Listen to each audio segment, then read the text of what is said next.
Gambling disorder है basically ये भी एडिक्टिव डिसऑर्डर ही है। इसमें भी ऐसा ही होता है कि इंसान गैम्बल बहुत ज़्यादा करने शुरू हो जाता है, लंबे अरसे के लिए करने शुरू हो जाता है और उसको रोकना चाहता है, रोक नहीं पा रहा होता, मनी स्पेंड कर रहा था, सारा कुछ है। लेकिन इसमें कोई सब्सटेंस नहीं है, यानी पीछे तो कोई चीज़ वो ले रहा होता है या छोड़ रहा होता है, कोई सब्सटेंस वो है। सिम्पटम्स सारे वही हैं, इस वजह से इसको एडिक्टिव डिसऑर्डर में या सब्सटेंस इंड्यूस्ड डिसऑर्डर में रखा गया। लेकिन इसमें कोई सब्सटेंस यूज़ नहीं होता, सिम्पटम्स सारे वही लाई कर रहे होते हैं।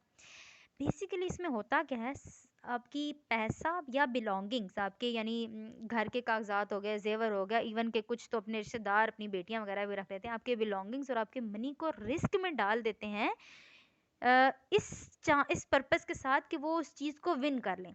कोई भी गेम खेल रहे हैं तो उस गेम को विन करने के लिए अपना पैसा, अपनी मनी, अपनी बिलोंगिंग्स को खतरे में डाल देना, ये क्या कहलाता है? गैम्बलिंग कहलाता है। ये आपको एग्जांपल देती चलूँ तो ज़्यादा क्लियर हो जाएगा। जैसे देखें, कुछ ये ताश खेलते हैं, कुछ इंटरनेट पे वो गेम्स के ऊपर लगाते हैं, कुछ ये जो मशीन आपने देखी होंगी वो जो बटन दबाते हैं तो वो डाइस सा घूमता है, कुछ वैसे सिंपल डाइस गेमिंग से होता है, हॉर्स के ऊपर हो गया या दूसरी गेम्स के ऊपर जो बेटिंग करते हैं, ये बेसिकली गैम्बलिंग होती है। लेकिन सिंपल कुछ लोग जुआ करते तो हैं, लेकिन ये डिसऑर्डर्ड कब बनता है? डिसऑर्डर ये कब बनता है जब उसकी लाइफ इम्पेयर्ड होने शुरू हो जाती है, लाइफ में प्रॉब्लम स्टार्ट हो गई हैं, यानी उसने इतना पैसा लगा दिया कि पीछे खाने वाले कोई नहीं है और वो फिर भी और भी कमा ही पैसे इस पे लगाने के लिए रहा है, तो हम इसको क्या कहेंगे? गैम्बलिंग डिसऑर्डर कहेंगे।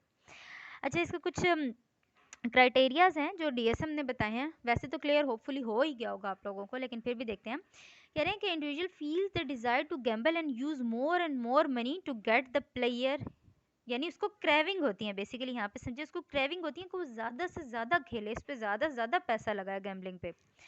और अगर जब वो गैम्बलिंग से खुद को रोकता है या कुछ ऐसे तक नहीं करता तो वो एजिटेटेड, एनॉयड और एंशियस फील करता है और उसको क्या कहता है कि यहाँ पर छोड़ना चाहता है पर उसको छोड़ नहीं पाता। इतना ऑब्सेस्ड होता है कि अगर वो कुछ अरसा ब्रेक भी लेता है ना तो वो बेसिकली छोड़ता नहीं है, वो अपने आप को अगले गेमिंग सेशन के लिए, गैम्बलिंग सेशन के लिए प्रिपेयर कर रहा होता है, पिछले गैम्बलिंग सेशन को रिकॉल कर रहा होता है, हाँ मैंने यहाँ पे गलती की थी, ऐसा हुआ था, वैसा हुआ था, या मुझे ऐसा नहीं करना चाहिए था। तो वो जो छोड़ता भी है इसमें भी बेसिकली वो अपने आप को अगले गैम्बलिंग सेशन के लिए प्रिपेयर कर रहा होता है।